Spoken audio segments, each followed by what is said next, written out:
સાંસદ જશવંતસિંહ ભાભોરના હસ્તે દુધિયા 66 કેવીના સબસ્ટેશનમાંથી બાંડીબારને વીજ જોડાણ.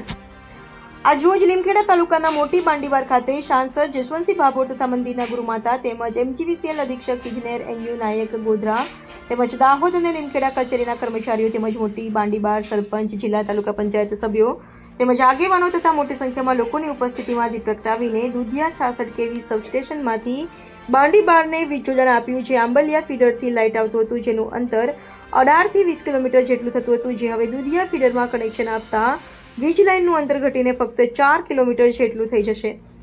હવે મોટી બાંડીબારના વીજ ગ્રાહકોને જે વરસાદ, વાવાઝોડા જેવા સંજોગોમાં પણ જલ્દીથી રિપેરિંગ થઈ જશે, તેમજ લાંબા સમયથી વોલ્ટેજની પણ સમસ્યા હતી, જે પણ હવે હલ થઈ જશે. જેના માટે એક TC તત્કાલ ઊભું કરી દેવામાં આવ્યું છે, તેમજ ટૂંક સમયમાં બીજા પણ જરૂરિયાત મુજબના TC ઊભા કરીને જે લો વોલ્ટેજની સમસ્યા છે તે કાયમ માટે દૂર કરી દેવામાં આવશે. દુધિયા ફીડરથી મોટી બારમાં નવીન વીજ જોડાણ માટે 4 કિલોમીટરની નવીન લાઇન છે, જેમાં 800 મીટર જેટલું અંડરગ્રાઉન્ડ તેમજ બાકીની લાઇન વીજપોલ ઊભા કરીને નવીન લાઇન કરવામાં આવી છે. રિપોર્ટર હસમુખ પ્રજાપતિ, લીમખેડા.